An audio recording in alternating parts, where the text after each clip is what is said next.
सावधान ऐसे काय ते विचार, आले हो संसारा सकळही, अंतःसमयाचा करणे विचार, वेचिती सादर घटिका फळे। मंगळ हे नोये कन्या पुत्र दीक, राहिले लौकिक अंतरपाठ, अंतःसमयाचा करणे विचार, वेचिती सादर घटिका फळे। तुका म्हणे देव अंतरला धुळी, तुका म्हणे देव अंतरला धुळी, डोळी अंधारी पडेलसे, अंतःसमयाचा करणे विचार, वेचिती सादर घटिका फळे। प्रस्तुत प्राप्त समय आजच्या या प्रवचन रूपी सेवेकरिता घेतलेला अभंग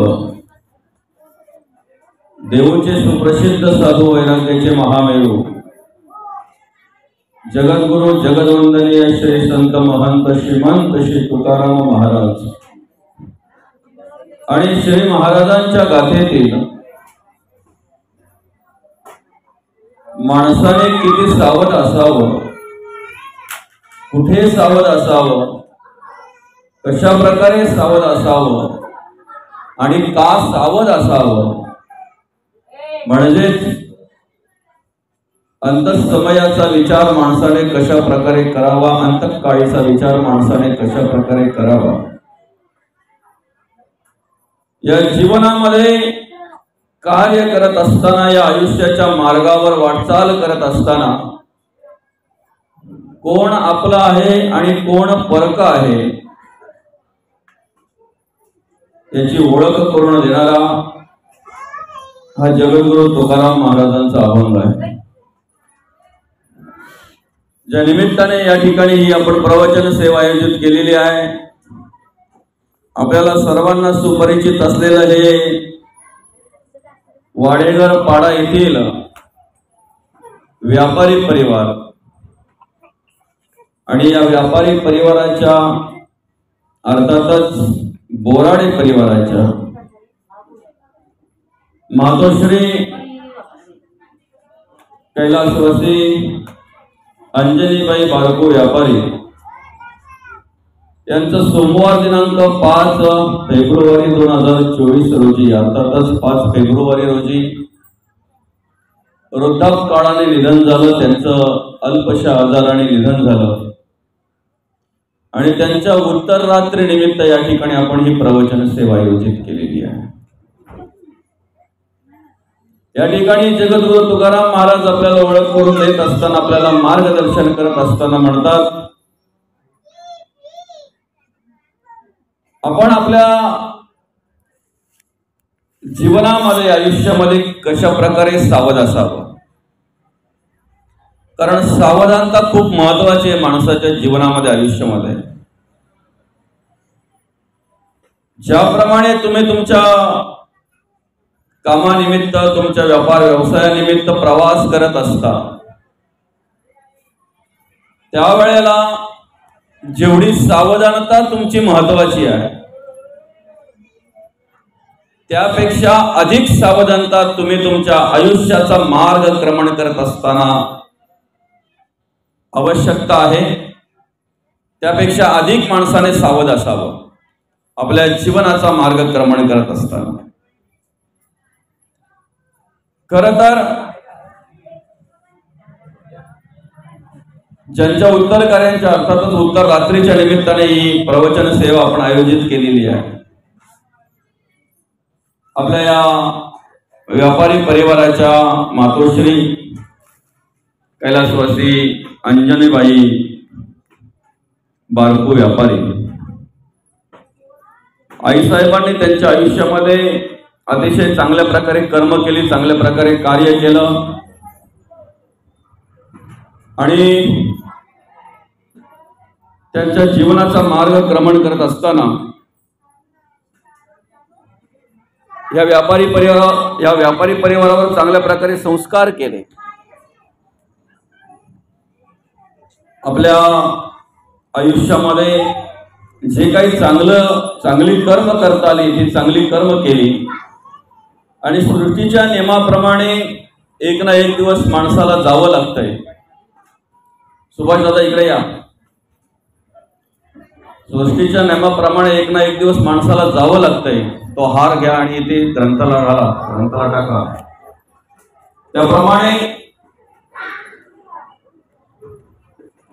अल्पशा आजाराने आईसाहेबांचं निधन झालं आणि त्यांच्या उत्तरात्री निमित्त आपण या ठिकाणी प्रवचन सेवा आयोजित केली.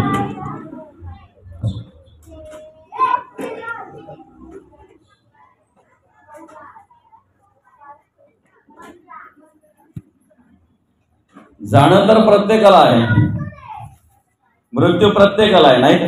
अमरपट्टा घेऊन असं कोणी आलेलं नाही, अमरपद घेऊन कोणी आलेलं नाही.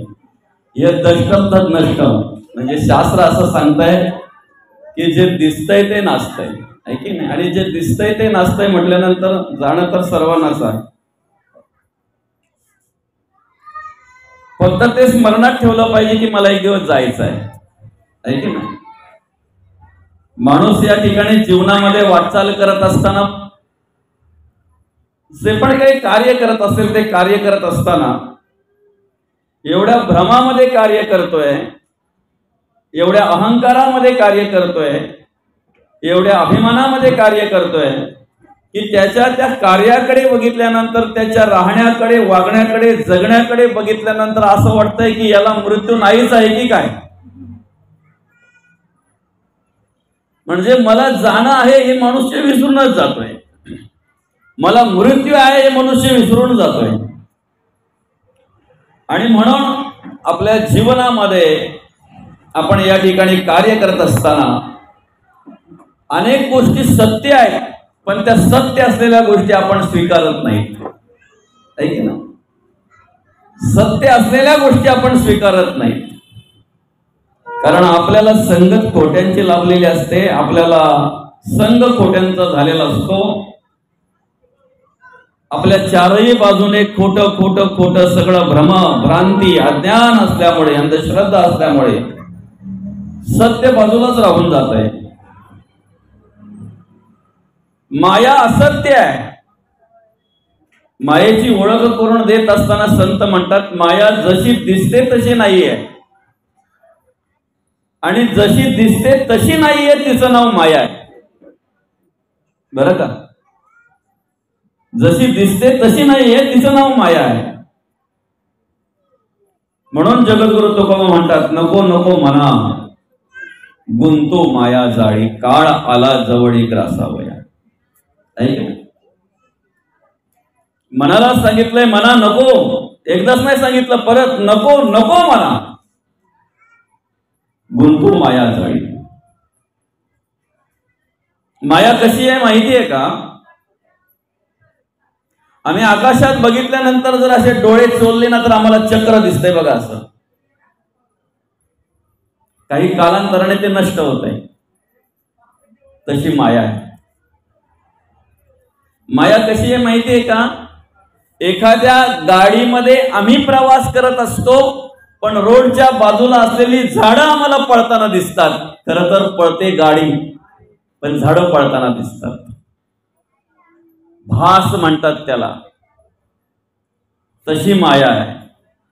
माया कशी आहे माहिती आहे का? एखाद्याला चक्कर आल्यानंतर त्याला सगळी सृष्टी फिरताना दिसते ना, तशी माया आहे. माया कशी आहे माहिती आहे का? दसऱ्याच्या दिवशी आपण प्रत्येकाच्या घरोघरी जातो आणि प्रत्येकाला सोनं देतो.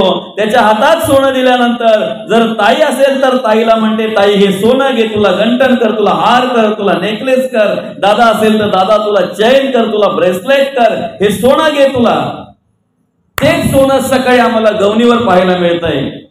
तशी माया आहे. तशी काय आहे? माया. मग मायेला किंमत कुठपर्यंत आहे? काहीतरी सत्य आहे तोपर्यंत. बरं का? ह्या मायेमध्ये काहीतरी सत्य आहे, शाश्वत आहे, तोपर्यंत या मायेला किंमत आहे. असं म्हणतात सोन्याच्या संगतीला चिंधीचं जतन. माहितीये तुम्हाला? आम्ही नवीन नवीन कपडे आणले ना ते असे खुंटीला टांगून ठेवतोय, असे ते हुकाला अडकवून ठेवतोय बरं का. पण तीच बाई काय करते माहितीये का, त्या घरातला एखादा फाटका कपडा असेल ना कुठेतरी पडलेला, त्याची चिंधी काढते. इकडे लक्ष असू द्या, कारण सोन्याचा विषय महत्वाचा विषय. चिंधी काढते, ते कानातले काढते, त्या चिंधीमध्ये गुंडाळते, म्हणजे त्या कपड्यामध्ये गुंडाळते. तो कपडा एखाद्या डबीमध्ये ठेवते, ती डबी एखाद्या बॉक्स मध्ये ठेवते, ती डबी पॅक करते, तो बॉक्स पॅक करते, तो बॉक्स कपाटात नेते, लॉकर मध्ये ठेवते, त्याला लॉक करते, कपाटाला लॉक करते. तेव्हा हे खोचलेले कपडे बोलतात, आम्ही नवीन असून सुद्धा आम्हाला असे टांगून ठेवलेत. आणि ही जुनी पुराणी चिंधी हिला किती जतन केलंय म्हणून. एका डबीत ठेवली, तो बॉक्स मध्ये ठेवलं, ते लॉकर मध्ये ठेवलं, ते कपाटामध्ये ठेवलं, त्याला लॉक, याला लॉक, सगळे लॉक करून ठेवलेलं आहे. आणि ती चिंधी सुद्धा भाव खात असते. ती बोलते, बघा तुम्ही नवीन असून सुद्धा तुम्हाला टांगून ठेवलेत, लटकवून ठेवलेत, पण मला म्हणे किती काळजीपूर्वक ठेवले बघा, माझी किती काळजी घेतली बघा. पण कालांतराने ज्या वेळेला त्या ताईला त्या कानातल्यांची परत गरज लागते, त्यावेळेला ती काढते, ते कानामध्ये घालते. आणि ती चिंधी जेव्हा गवणीवर फेकून देते ना, बाहेर ज्या वेळेला फेकून देते ना, कचरा कुंडीमध्ये जेव्हा फेकून देते ना, तेव्हा त्या चिंधीला तिची किंमत कळते.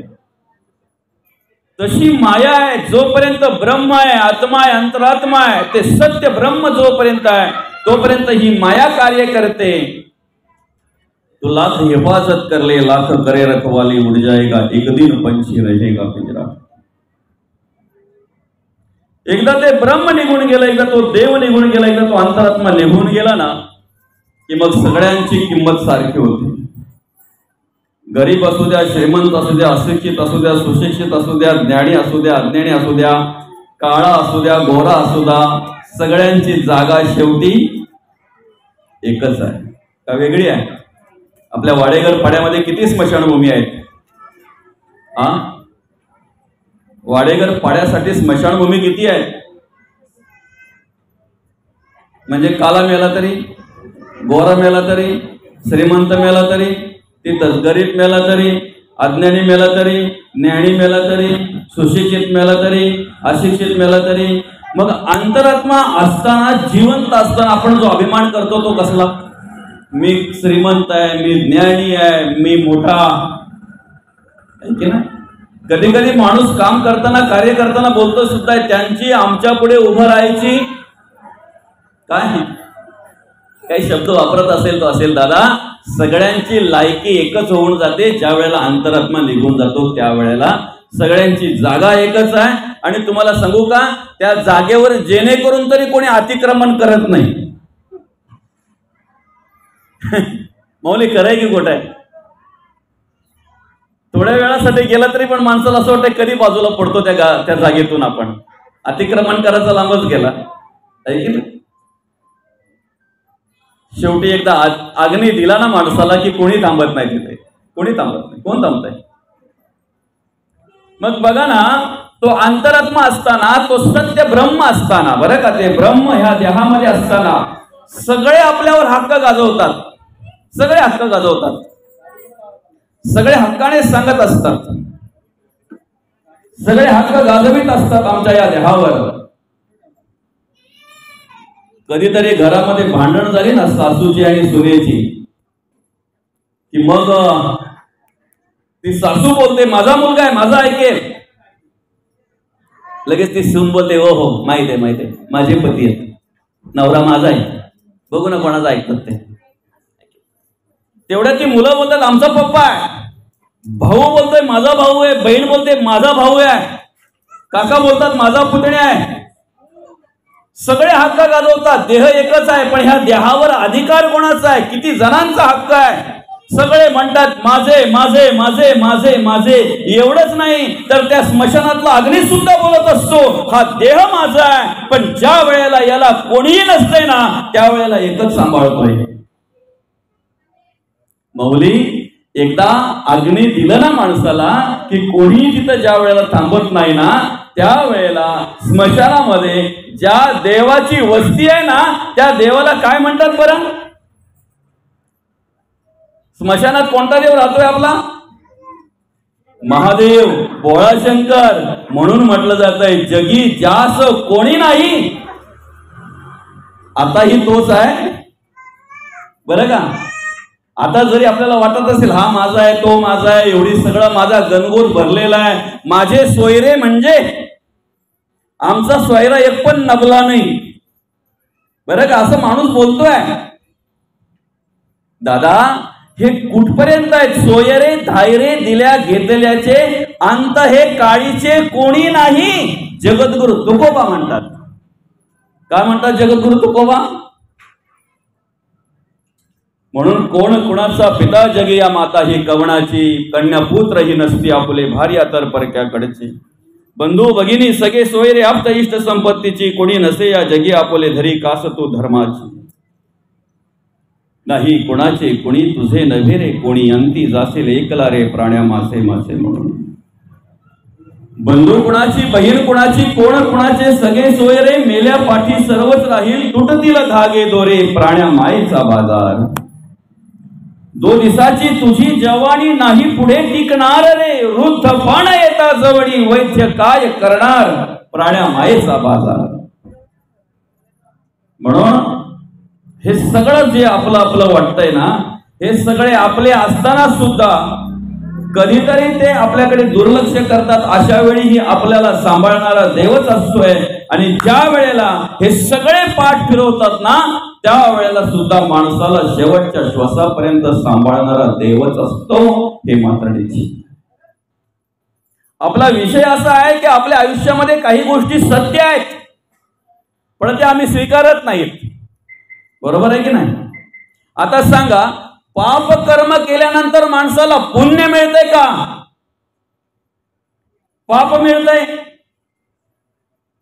वाईट कर्म केल्यानंतर, अनितीने वागल्यानंतर, अधर्माने वागल्यानंतर तुम्हाला पुण्य मिळेल का पाप मिळेल? सत्य आहे ना हे? बोलतोय ते सत्य आहे ना? पापच गोळा होईल, पुण्य नाही. धर्माचरण जर आम्ही केलं, नीतीने जर आम्ही वागलो, संतांच्या पावलावर पाऊल ठेवून जर आम्ही आमच्या जीवनाची, आमच्या आयुष्याची वाटचाल केली, तर सांगा ना, पाप लाभेल का पुण्य लाभेल? सत्य स्वीकारा. आम्ही स्वीकारायला मागत नाही. जर संतांच्या पावलावर पाऊल ठेवून जर आम्ही वाटचाल केली, धर्म आचरण जर आम्ही केलं, नीतीने जर आम्ही वागलो, तर पुण्यच गोळा होणार आहे. वर्तमान काळात जर आमची अशा प्रकारची कर्म असतील, तर आमचं भविष्यकाल उज्ज्वल असेल, भविष्यकाल आमचं चांगलं असेल. वर्तमान कालावर आपलं भविष्यकाल आधारित आहे. आम्ही देवाकडे मागतोय ना, काय मागतोय देवाकडे आम्ही? कोणी सुख मागतोय, कोणी पैसा मागतोय, कोणा आयुष्य मागतोय, उदंड आयुष्य लाभावं, कोणी समाधान मागतंय, कोण ऐश्वर्य मागतंय, कोण काय काय मागतंय. प्रत्येकाच्या विचाराच्या प्रमाणे मनुष्य देवाकडे काय काय काय काय मागत असतो. खरं तर देवाकडे मागण्याचा अधिकारच नाही आपला. का नाही? अधिकार का नाही सांगतो तुम्हाला. शेजाऱ्यांकडून जर एखादी वस्तू आपण आणली, किंवा शेजाऱ्यांना किंवा एखाद्या नातेवाईकांना जर आपण सांगितलं, आम्हाला अमुक अमुक द्या, त्याच्या बदल्यात तुम्हाला आम्ही तमुक तमुक देऊ, काहीतरी लावा तिथे तुम्हाला लावायचं असेल ते, आपण त्यांच्याकडून आणली, पण त्याच्या बदल्यात द्यायचं ते जर त्याला दिलंच नाही, तर परत आपण त्याच्याकडे मागायला जाऊ का? जाऊ आपण? एकदा आणलेला आहे, त्याच्या बदल्यात आपण देणार होतो, परत दिलेलं नाहीये, त्याच्या बदल्यात काही द्यायचं ते जर दिलेलं नाहीये, तर आपण त्यांच्याकडे परत काही मागायचं असेल तर मागायला जाऊ का? नाही जाणार. आईच्या गर्भात असताना ज्या वेळेला 9 महिने 9 दिवस पूर्ण झाल्यानंतर नभई द्वार बुजली गेली, गुदमरला आतमध्ये, डोळे उघडायला जागा नाहीये, श्वास घ्यायला जागा नाहीये, अवस्था अशा प्रकारची आहे की पुनरपी पुन्हा न येते त्यावेळेला देवाला विनंती केली, देवा जरी तू मला येथून सोडविसीस, गर्भवास हा चुकवीन, पुन्हा न येते, पुन्हा न येते, परत मी इथे येणार नाही देवा. मग काय करीन? तुझं भजन करीन, तुझं पूजन करीन, तुझं नामस्मरण करीन, तुझं स्तवन करीन देवा. मी तुला आठवेन रे देवा, फक्त तू मला इथून सोडव. आणि बाहेर पडताच म्हणे कोहम. आतमध्ये असताना म्हणे सोहम, बाहेर पडताच म्हणे कोहम. कधी मी बोललोच नाही. जशी मध त्याच्या जिभेला लावली की नाही, तिथून लोभाने त्याला स्पर्श केलेला आहे. बरं का? जशी त्या बाळाच्या जिभेला मध लावली ना, तिथून त्याच्याकडे कोण आलेला आहे? लोभ आलेला आहे. तेच पासून जो लोभ आला ना, तो शेवटच्या श्वासापर्यंत लोभ माणसाला सोडत नाही. मात्र निश्चित शेवटच्या श्वासापर्यंत तो लोभ माणसाला सोडत नाही. कोणाकोणाचे हात लागले, कोणाकोणाचा स्पर्श झाला, त्याचं त्यालाच माहिती. आणि मग एक एक विचार जर जसं यायला गेला, एक एक त्याला ज्या ज्याप्रमाणे संस्कार झाले, ज्या ज्याप्रमाणे संघ जडला गेला, त्याप्रमाणे त्याची कर्म त्या ठिकाणी निर्माण झाली. आणि जे सत्य आहे, जो संकल्प केलेला आहे, जी प्रार्थना देवाला केलेली आहे, ती प्रार्थना विसरून गेला. तर सांगा ना, जर देवाला सांगितलेलं आपण जर देवाला पूर्ण केलं नाही, देवाला केलेली प्रार्थना जर आपण पूर्ण केली नाही, देवाला केलेलं नवस जर आपण पूर्ण केलं नाही, तर आपला अधिकार आहे का देवाकडे परत काही मागायचा? मागू शकतो आपण? नाही मागू शकत, आपला अधिकार नाही. पण तरी संत म्हणतात, ठीक आहे, चला तुम्हाला मागायचंच आहे ना, तर मागा. आपण असं मागा की जेणेकरून त्याच्याने तुमचं हित होईल. असं मागा की जेणेकरून त्याच्याने तुमचं हित होईल, अनहित होईल असं काही मागू नका. आणि म्हणून जगद्गुरु तुकोबा म्हणतात, देवा तुला जर आम्हाला द्यायचंच आहे ना, तुम्हाला जर आम्हाला द्यायचंच आहे ना, हेची दान देगा देवा, तुझा विसरण भाव. देवा तुम्हाला जर आम्हाला द्यायचंच आहे तर हे दान द्या. कुठलं? तुमचं विस्मरण आम्हाला होता कामा नये. तुमचं अखंड आणि अखंड स्मरण आम्हाला राहिलं पाहिजे. हे दान आम्हाला देवा द्या. काय मागता आलं पाहिजे हे महत्वाचं आहे. 4 कैदी बंदिस्त होते, बरेच दिवस बंदिस्त होते. ते त्या बंदिस्त असलेल्या कैद्यांना राजाने ठरवलं आपण भेटायला जायचं. बरं का? बंदिस्त असलेल्या कैद्यांना राजाने ठरवलं आपण भेटायला जायचं. आणि राजा भेटायला गेला त्या बंदिस्त असलेल्या कैद्यांना. पहिल्या कैद्याला भेटला. त्या कैद्याला आनंद वाटला, अरे राजा आपल्याला भेटायला आलेला आहे. बरं का? कैद्याला आनंद वाटला, राजा आपल्याला भेटायला आलेला आहे. राजाने विचारलं, कसं काय चाललंय, बरं आहे ना? कैदी म्हणतो, हो बरं आहे. काही अडी अडचण आहेत का? काही हवं आहे का? बरं का? काय विचारतोय तो? काही अडी अडचणी आहेत का तुमच्या? काही हवं आहे का तुम्हाला? त्यावेळेला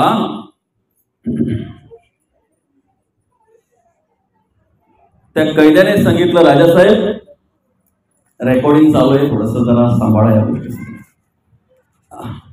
राजासाहेब म्हणे, बरेच दिवस झाला आलनी तंबाखू खातो, चुन्याचा पत्ता नाही, चुना संपलाय, बरेच दिवस झाले.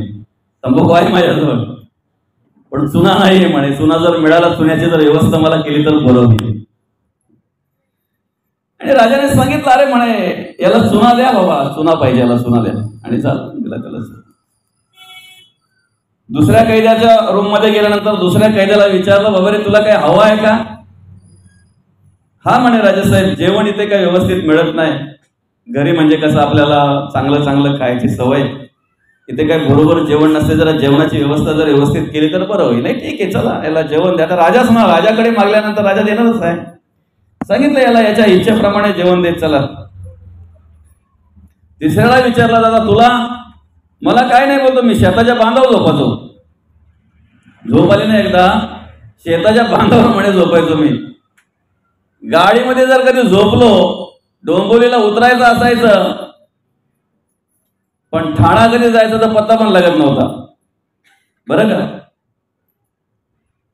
रिक्षामध्ये बसल्या बसल्या झोप यायची मला. मी एवढा झोप्या माणूस, पण इथं लय डास आहेत, खूप डास आहेत, मच्छर आहेत,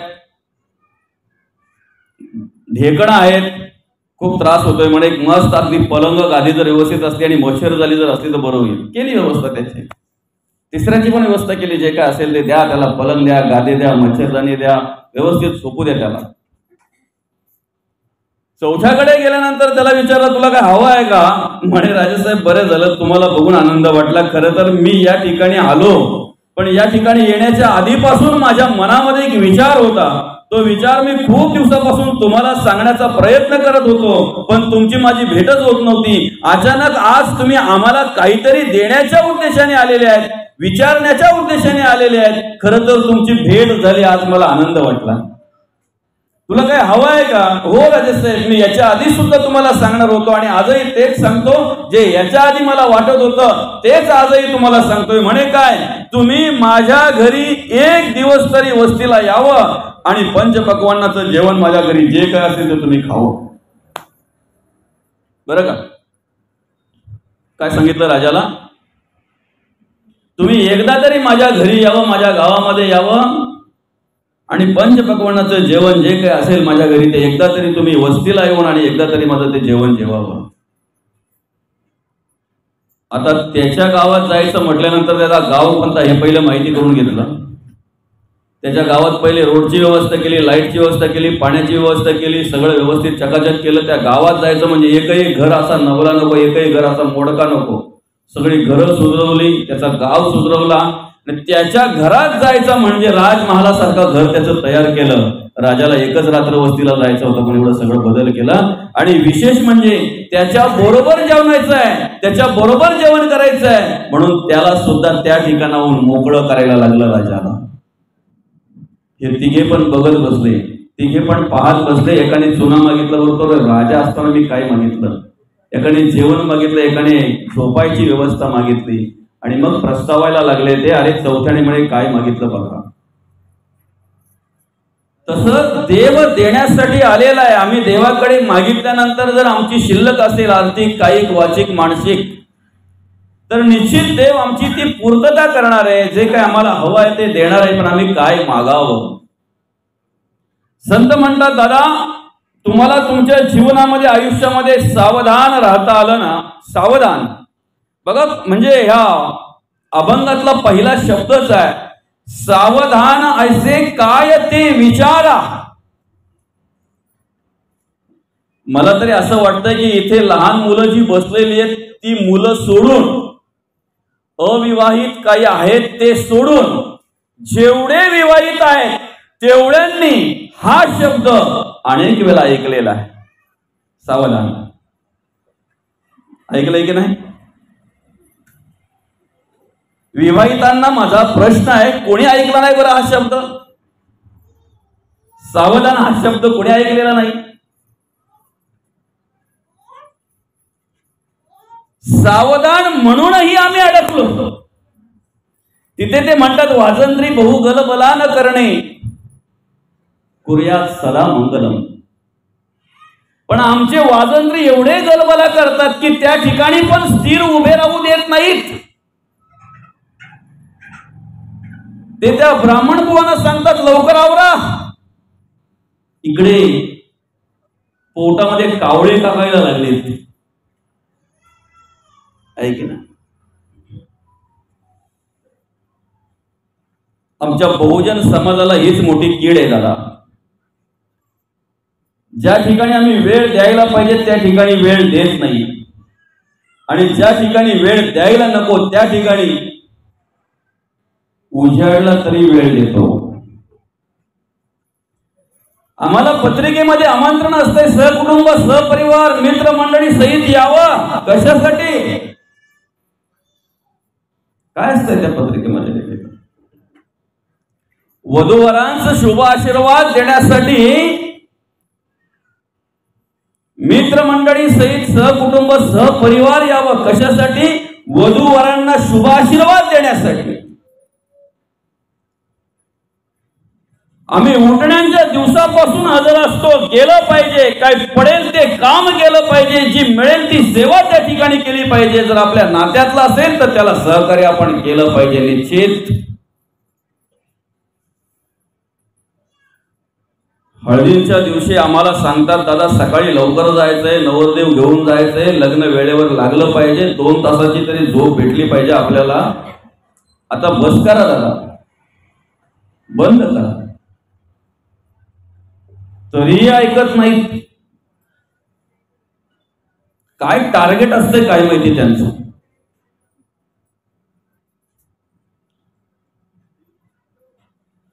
पाच 7 तास तंगड्या उडवून पण त्या ठिकाणी त्रास होत नाही. केलं पाहिजे ना. मी स्वतः नाचतोय, नाचलं पाहिजे रे. आपला आनंद आपण नाही घ्यायचा तर कोणी घ्यायचंय. पण डोळे उघडून व्यवस्थित ऐका. शुभ आशीर्वाद देण्यासाठी जर आपल्याला बोलावलेला आहे, वधूवरांना जर आपल्याला शुभ आशीर्वाद द्यायचा आहे, तर त्या वेळेला कितीही जरी वेळ लागला मंगलाष्टकांना, तरी किती वेळ लागत असेल व जास्तीत जास्त किती टाइम लागतोय? 5 मुख्य मंगलाष्टक असतात आणि उतरत्या 5-7 मंगलाष्टक असतात, जास्तीत जास्त 15 मिनिटं. अख्खी रात्रभर नाचताना आम्हाला त्रास होत नाही. वरातीमध्ये तासन तास भर उन्हामध्ये नाचताना आम्हाला त्रास होत नाही.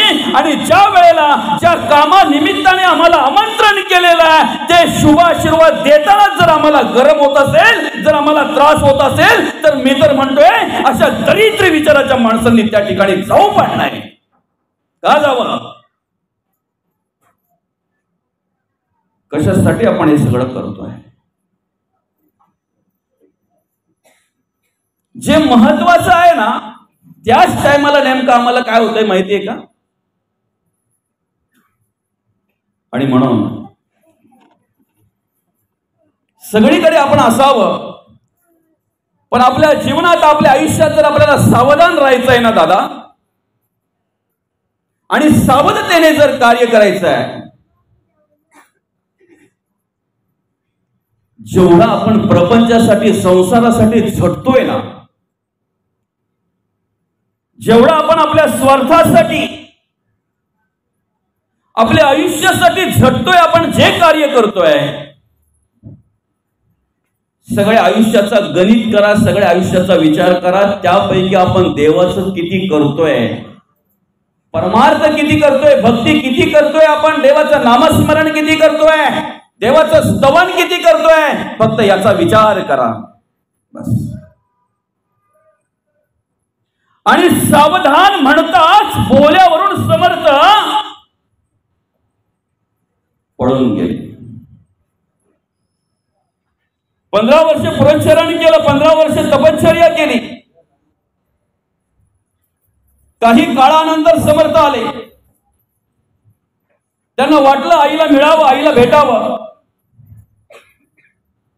आणि घराजवळ आल्यानंतर आवाज दिला, ओम भवते भिक्षां देई.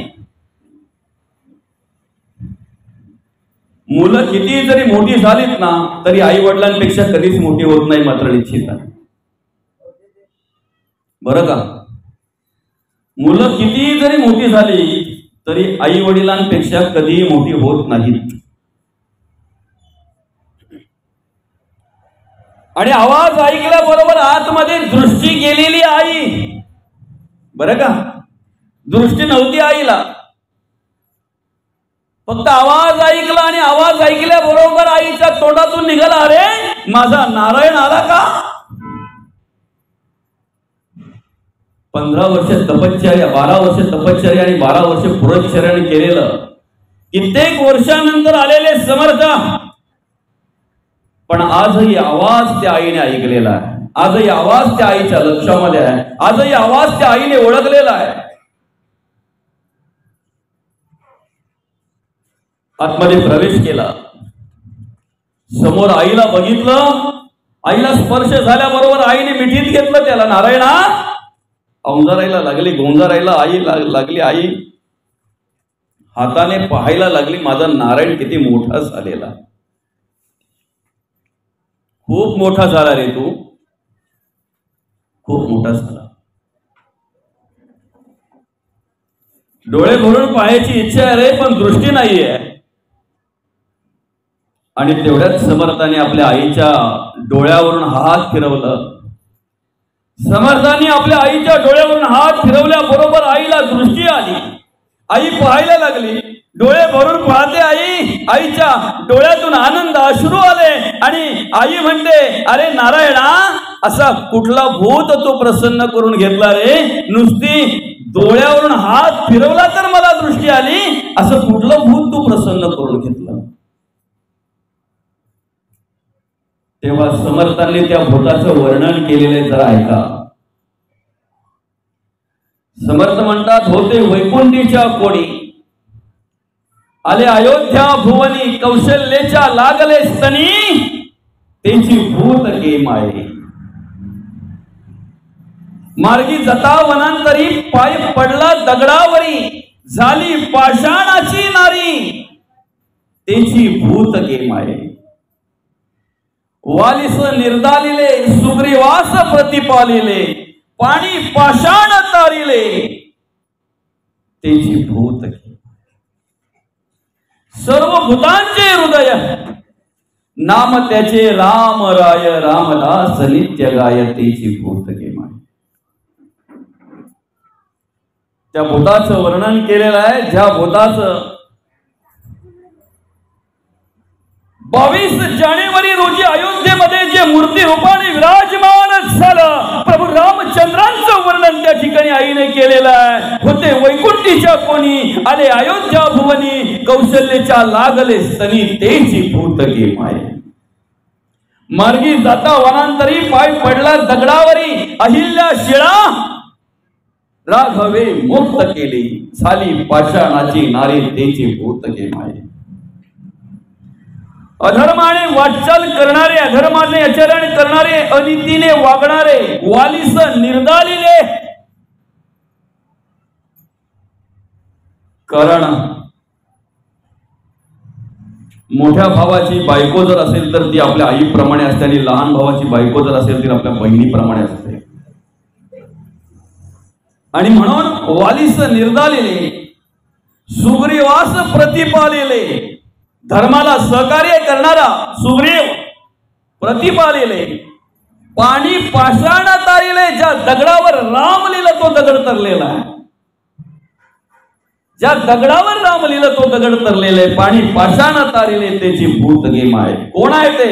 सर्व भूताचे हृदय. सगळ्या भूतांचं हृदय तुमच्यामध्ये आहे, माझ्यामध्ये आहे, सगळ्यांमध्ये आहे. नवे नवे जली स्थली काष्टी पाषाणी सबाह्य अभ्यंतरी जे भरून उरलेलं स्वरूप आहे, ते स्वरूप म्हणजे त्या परब्रह्माचं रूप आहे, त्या देवाचं रूप आहे.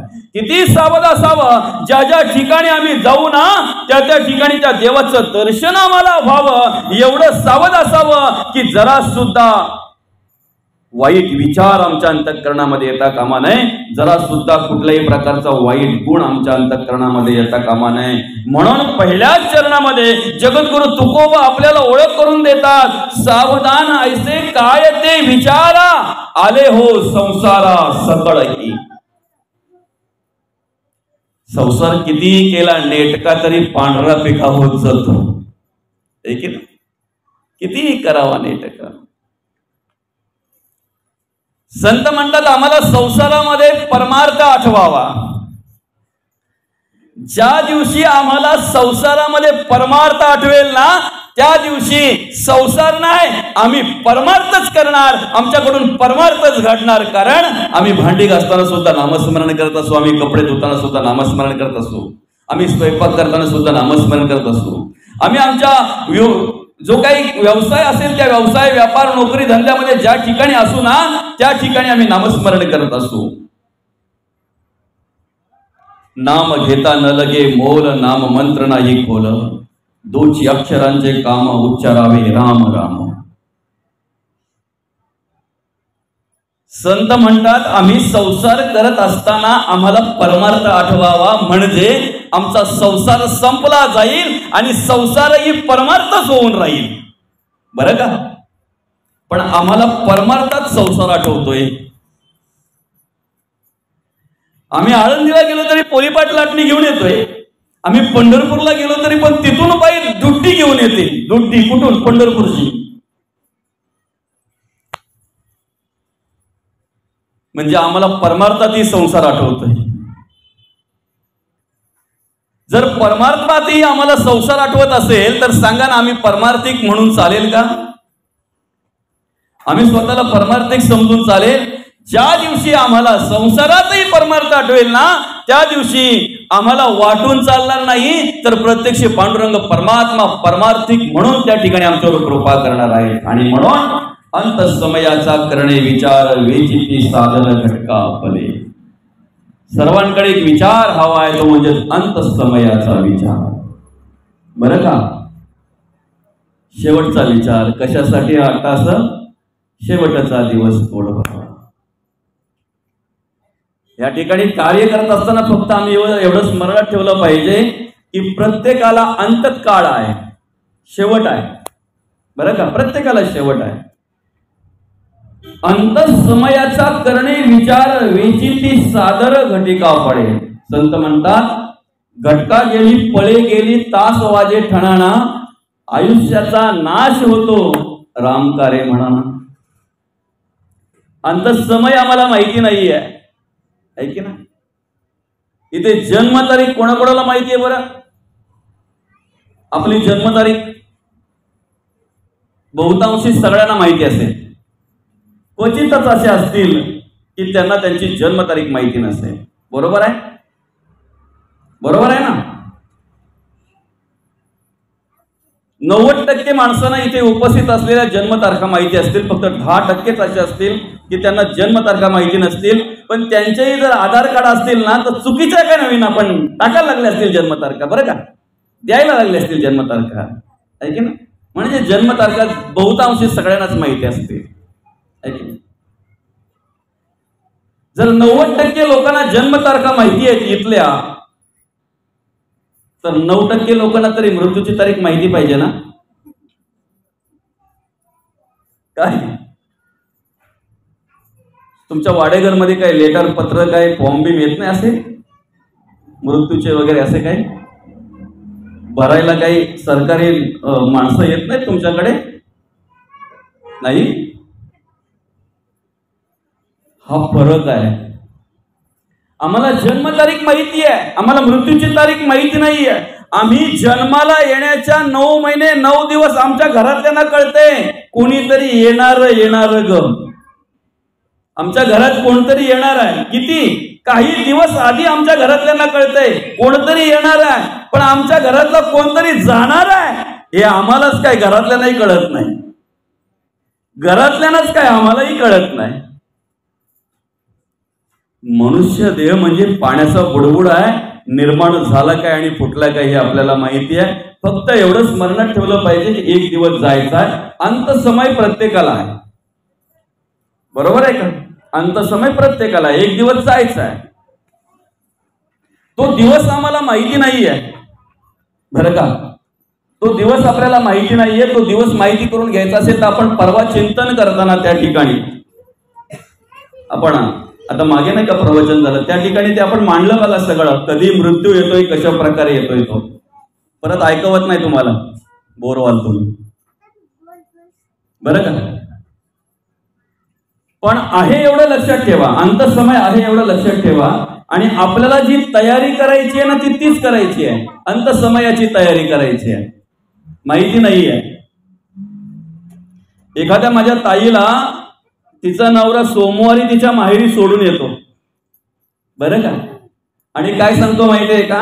सोमवार, मंगळवार, बुधवार, गुरुवार, शुक्रवारी तुला घ्यायला येतो. ऐक ना, शुक्रवारी तुला घ्यायला येतो. आता सोमवारी ही बाई जाते ना, तिथून तिच्या तोंडामध्ये एकच. कुठेही बसायला गेली, शेजाऱ्यांकडे गेली, मावशीकडे गेली, आत्याकडे गेली, तरी तिच्या तोंडामध्ये एकच असते. काय? तुम्ही विचारा नाही तर नका विचारू, पण तिच्या तोंडामध्ये एकच असते, मला ना ते शुक्रवारी घ्यायला येणार. म्हणजे शुक्रवारी मला घ्यायला येणार ते तिला माहिती आहे. म्हणजे तिने गुरुवारी संध्याकाळपर्यंत बॅगा भरून सगळं काय करून मोकळं पाहिजे. बरोबर आहे?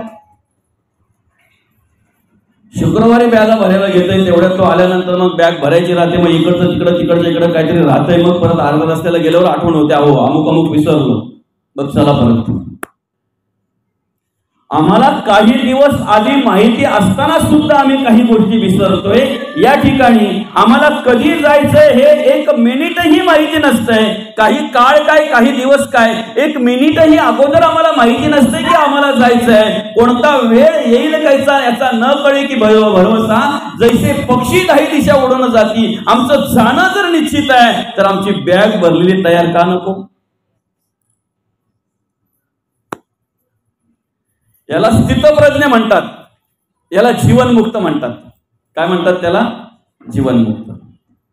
जाणं तर निश्चित आहे, बरोबर आहे की नाही? पण तेवढी तयारी जर आपल्याला करायची असेल ना दादा, तर आपल्या मनाकडे तेवढा निश्चय पाहिजे. कारण मन इंद्रियांचा राजा, बरोबर आहे की नाही? आपल्या तोंडातून देवाचं नामस्मरण पाहिजे, आपल्या डोळ्यासमोर देव आला पाहिजे, आपण देवाचं ऐकायची असं इच्छा झाली पाहिजे. इच्छा होणं महत्वाचं आहे बरं का? तुम्ही ऐकताय हे महत्वाचं आहे, ती इच्छा झाली पाहिजे.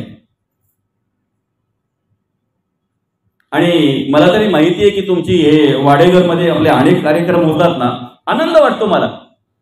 खरंच सांगतो तुम्हाला, मला तुम्ही अख्खा रात्रभर जरी बोलायला सांगितलं ना दादा, मला काही वाटणार नाही, बोलत राहीन मी. कारण ऐकणारी माणसं जर असली ना तर तिथे पांडुरंग परमात्माही देत असतो, तिथे कधी काही कमी पडत नाही, कधीच नाही. किती बोलायला सांगा, किती बोलू शकतो आपण, पण रात्रभर नाही. आपल्याला 12 वाजवायचे आहेत, फक्त वाजवायचे आहेत ना 12 का 11:30ला संपवायचंय? तुम्ही सांगाल तसं, असू द्या. फक्त माझं म्हणणं काय माहितीये का, ऐकण्याची वृत्ती, ऐकण्याची स्थिती समोरच्या माणसाची चांगली असली ना की मग पांडुरंग परमात्माही देत असतो. तसं आपल्या इंद्रियांची तयारी ठेवा. मला देवाचं बोलायचंय, मला देवाचं ऐकायचंय, मला देवाचं कार्य करायचंय. तुम्ही करत राहा. घरामध्ये एखादं हरिपाठाचं पुस्तक ठेवा, रोज सकाळ संध्याकाळ वाचा, बरं का? एक नियम ठेवा ना, रोज सकाळी आंघोळ झाल्याबरोबर पहिले हरिपाठाचं पुस्तक घेणार मी, किंवा एखादा गाथा घेणार, काहीतरी घेणार ग्रंथ, 2-4 ओव्या वाचणार, एखादा अभंग वाचणार आणि मग पुढचं काम करणार. संध्याकाळी घरी आल्यानंतर एकदा पहिले आंघोळ झाली की हरिपाठाचं पुस्तक घेणार, वाचणार आणि मग पुढचं काय असेल ते करणार. नियम ठेवा, नियम. काही एखादा असं वळण ठेवा इंद्रियांना. पण हे वळण, इंद्रियांना वळण लावण्याचं काम मनावर आहे. कारण मन, इंद्रिय मनाच्या ताब्यात आहेत. मन इंद्रियांचा राजा, सर्व भावे त्याची पूजा. असं म्हणतात, राजा बोलो ना, काय ती म्हण, दल आलं. म्हणजे राजा ज्याप्रमाणे बोलणार त्याप्रमाणे इंद्रिय कार्य करणार. मनाकडे जो विचार येईल तेच इंद्रिय कार्य करणार आहेत ना. जो विचार मनाकडे येईल त्याचप्रमाणे इंद्रिय कार्य करणार आहेत. मनाने सांगतील त्याप्रमाणे हात करणार आहे, मन सांगेल त्याप्रमाणे पाय चालणार आहेत. सुखी संसाराची लावून या वाट, पाऊले चालती नाही पंढरीची नाही. असू दे, पुढं भारी आहे द्या. मनाकडे जसा विचार येईल ना तशी इंद्रिय कार्य करणार आहेत. आपण डोळ्यातून काय पाहावं, आपण कानातून काय ऐकावं, आपण तोंडातून काय बोलावं. म्हणून राजा महत्वाचा आहे. एका राजाला काय वाटलं काय माहिती, त्याने त्या प्रधानाला सांगितलं, प्रधाना आपल्या संपूर्ण आपल्या राजवाड्यामध्ये दवंडलेले काय सगळ्यांना बोलवायचे आहेत. आपल्या राजवाड्यामध्ये जेवढे पुरुष आहेत ना तेवढ्या सगळ्या पुरुषांना बोलवायचे आहेत. आणि सगळ्या पुरुषांच्या 2 रांगा करायच्या आहेत. एक बायकोचं ऐकणारं आणि बायकोचं न ऐकणारी एक, बरं का? एक रांग अशी असेल जे बायकोचे ऐकतात, त्यांनी येऊन त्या रांगेत उभं राहायचं. आणि दुसरी रांग अशी असेल बायकोचं ऐकत नाही, त्या रांगेमध्ये यायचं. पण आल्यानंतर पहिले सफरचंदाची टोपली आहे, पुढे त्यातला एक सफरचंद उचलाचा. सफरचंद उचललं का आम्ही समजू बायकोचं ऐकत नाही. मग त्यांनी कुठल्या रांगेमध्ये उभं राहायचं? बायकोच्या न ऐकणाऱ्या रांगेमध्ये उभं राहायचं. बाबू महत्वाचा विषय, जर त्यांना डिस्टर्ब करू नको. कुठल्या रांगा आहेत? एक रांग कुठली आहे? बायकोचं ऐकणारी. दुसरी रांग कुठली आहे? बायकोचं न ऐकणारी. झालं, ठरल्या वेळेप्रमाणे, ठरल्या दिवसाप्रमाणे सकाळपासून मंडळी यायला सुरुवात झाली. जो येतोय तो तुम्ही सांगा मला कुठल्या रांगेमध्ये उभा राहत असेल? मला तुमच्याकडून ऐकायचंय. कुठल्या रांगेत उभा राहत असेल? तुमचा तर्क बघू काय. चला, कुठल्या रांगेमध्ये? हिम्मत करा ना कोणीतरी. बायकोच्या ऐकणाऱ्या रांगेमध्ये प्रामाणिकपणे ते पुरुष उभे राहत होते. बरं का? तुमचा तर्क वेगळा होता, बरोबर आहे ना? पण बायकोच्या ऐकणाऱ्या रांगेमध्ये सगळे उभे राहत होते, कारण पुरुष प्रामाणिक होते. तशा तुम्ही पण प्रामाणिकच आहात. पण जो यायचा तो बायकोच्या ऐकणाऱ्या रांगेमध्ये उभा राहायचा, जो यायचा तो बायकोच्या ऐकणाऱ्या रांगेमध्ये उभा राहायचा. एक जण धावपळ करत आला आला आला आला, उचलला सफरचंद, राहिला उभा एकटाच त्या रांगेमध्ये. कुठल्या? बायकोच्या न ऐकणाऱ्या रांगेमध्ये उभा राहिला.